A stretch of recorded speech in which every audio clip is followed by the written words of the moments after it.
మేడ్చల్ జిల్లా కీసర మండలం చిర్యాల గ్రామంలోని శ్రీ లక్ష్మీ నరసింహస్వామి సప్తాదశ వార్షిక బ్రహ్మోత్సవాలు ఘనంగా నిర్వహించడం జరుగుతోంది। ఈ సందర్భంగా ఆదివారం బ్రహ్మోత్సవాల ముగింపు సందర్భంగా ఎమ్మెల్సీ ప్రభుత్వ విప్ పట్నం మహేందర్ రెడ్డి హాజరై స్వామివారిని దర్శించుకుని ప్రత్యేక పూజలు నిర్వహించారు। ఈ సందర్భంగా ఆలయ వ్యవస్థాపక చైర్మన్ మల్లారపు లక్ష్మీనారాయణ వేద పండితులతో కలిసి పట్నం మహేందర్ రెడ్డికి ఘనంగా స్వాగతం పలికి వేద పండితులచే ఆశీర్వాదం కల్పించి స్వామివారి తీర్థ ప్రసాదాలు అందించారు। అదేవిధంగా డిప్యూటీ మేయర్ శ్రీలత శోభన్ రెడ్డి దంపతులు స్వామివారిని దర్శించుకొని ప్రత్యేక పూజలు నిర్వహించారు। ఈ సందర్భంగా మహేందర్ రెడ్డి మాట్లాడుతూ చిర్యాల శ్రీ లక్ష్మీ నరసింహ స్వామివారి బ్రహ్మోత్సవాలకు హాజరు కావడం సంతోషంగా ఉందన్నారు। ఈ కార్యక్రమంలో ఆలయ ధర్మకర్త శ్రీహరిగౌడ్, హరిగౌడ్, శివగౌడ్, ఆలయ వేద పండితులు, సిబ్బంది, భక్తులు పెద్ద ఎత్తున పాల్గొన్నారు।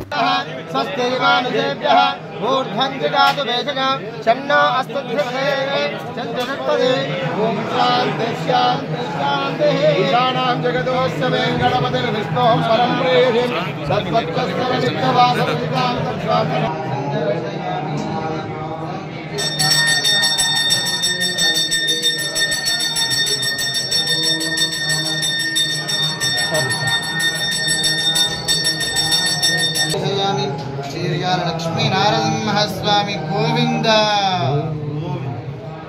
लक्ष्मी नरसिंहस्वामी 17వ వార్షికోత్సవం భక్తులతో పాటు పెద్ద ఎత్తున ఈ కీసర మండలంలో చిర్యాలలో పెద్ద ఎత్తున ప్రతి సంవత్సరం కూడా భక్తులంతా కూడా పెద్ద సంఖ్యలో వచ్చి పూజలు చేయడం కూడా జరుగుతుంది। మరి ఇక్కడ ప్రతి సంవత్సరం భక్తులంతా పెద్ద సంఖ్యలో వస్తారు। వారందరూ కూడా ఇక్కడ ఉన్నటువంటి చైర్మన్ కానీ ప్రజలందరూ కూడా భక్తులకు ఎలాంటి ఇబ్బంది కాకుండా చూడాల్సిన బాధ్యత ఉన్నది।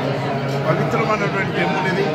ఈ టెంపుల్ ప్రతి సంవత్సరం కూడా ఇదే విధంగా భక్తులు పెద్ద సంఖ్యలో వచ్చి మరి వారికి ఎలాంటి ఇబ్బంది కాకుండా చూసుకునే బాధ్యత మా అందరికీ